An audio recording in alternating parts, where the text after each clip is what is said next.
Olá, caro aluno, seja muito bem-vindo à nossa primeira aula do nosso treinamento de analista fiscal. E para começar, eu trago um assunto muito importante que é regimes tributários. Agora nós vamos entender como funcionam os regimes tributários que existem no Brasil. É um assunto básico para a gente poder começar a entender como que funciona a realidade de cada empresa e o que diferencia, a realidade tributária de cada uma delas. Para ficar uma analogia bem bacana, eu costumo trazer essa imagem de veículos que você está vendo aí na sua tela. Então nós temos aqui uma bicicleta, uma moto, um carro e um caminhão.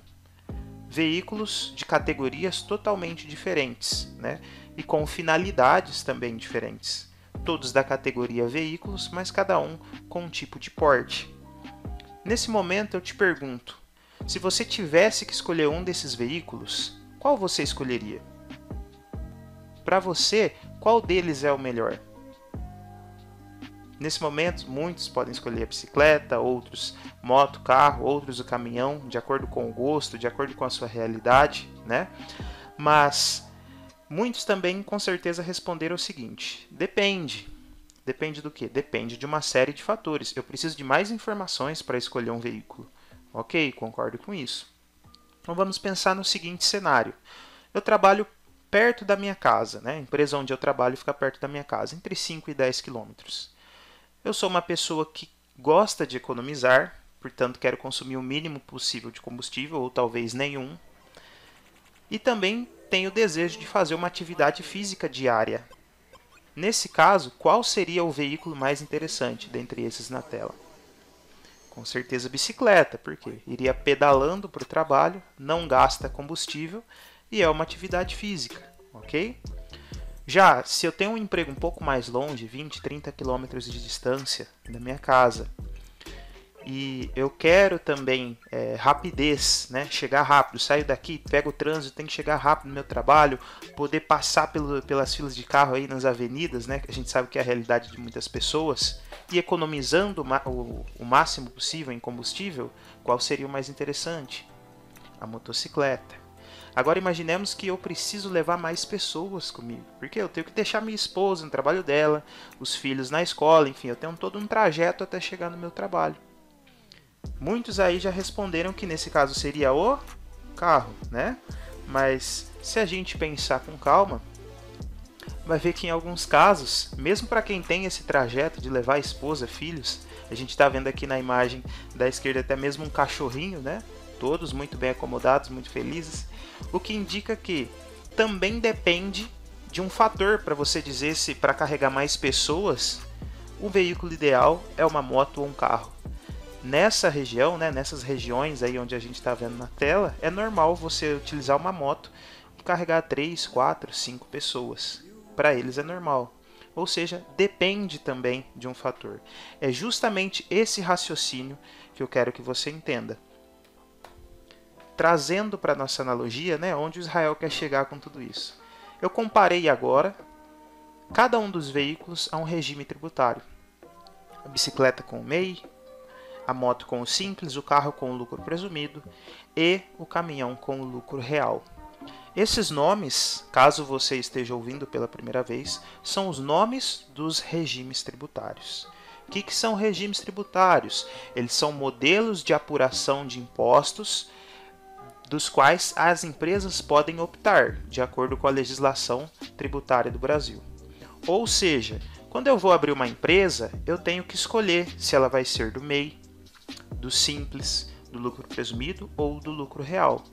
Se eu escolher a opção MEI, os meus impostos a pagar serão calculados de uma forma.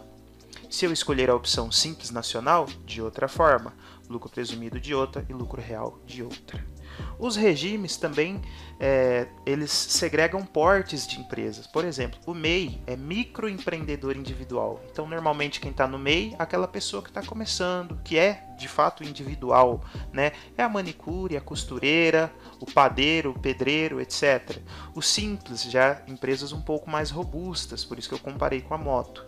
Lucro presumido, maior ainda. E lucro real, aquelas empresas muito grandes. Normalmente é assim que funciona. São várias características que vão separar os regimes. E qual deles é o mais indicado? Qual deles é o melhor? tudo vai depender de uma série de características da sua empresa. Entendeu a analogia com os veículos? Da mesma forma que o veículo mais indicado depende de uma série de fatores, onde eu preciso ir, qual a distância, quanto eu posso consumir de combustível, o que eu tenho que carregar. O regime tributário das empresas também funciona assim. Quando o empreendedor vai abrir, ele vai discutir junto com o seu contador. Qual que é o melhor regime? Quantos funcionários eu preciso ter? Qual o faturamento médio, né, que eu pretendo obter no ano, que eu estimo? Né? Então, essas informações fazem diferença na hora de escolher o regime tributário. Ok? Isso aqui é para a gente entender o raciocínio. Fique tranquilo que mais à frente a gente vai falar de cada um dos regimes detalhadamente. Os regimes que nós vamos abordar aqui no treinamento, pessoal. Então nós temos aí os chamados regimes normais. É uma categoria, tá? Regimes normais, ou regime normal também chamado RPA, Regime Periódico de Apuração. Nós temos dentro dessa categoria o lucro presumido, o lucro real e o lucro arbitrado. Ou seja, quando nós falamos de qualquer um desses três, lucro presumido, real ou arbitrado, nós estamos falando de regimes normais. Por que normais? Porque é o padrão. E nós temos os regimes também chamados especiais, que no caso aqui, no nosso exemplo, é o Simples Nacional. E dentro do Simples Nacional, por isso que eu coloquei uma setinha aqui ligada a ele, nós temos o MEI, Microempreendedor Individual. E dependendo do portal ou do site onde você for procurar informações, você vai ver também a sigla CIMEI. É a mesma coisa, mas se refere ao sistema do MEI, ok? Mesma coisa, MEI e CIMEI. E mencionei aqui também regimes especiais estaduais. Vocês estão percebendo aqui que os regimes estaduais e o lucro arbitrado estão em outra cor, tá? Isso aqui é para a gente saber que esses regimes existem, mas a gente não vai abordar no treinamento, tá? A ideia aqui, a princípio, é nós falarmos do que é recorrente no dia a dia de quem trabalha contabilidade fiscal. Esses regimes, eles são bem pontuais e nós podemos abordar ele num treinamento específico conforme a necessidade dos alunos. Mas na regra geral, não é necessário a gente aprender isso, pelo menos não a princípio, porque é muito raro a gente encontrar casos desse tipo, né? O lucro arbitrado e regimes especiais são casos bem pontuais de alguns estados. A maioria nem possui esse tipo de regime, ok?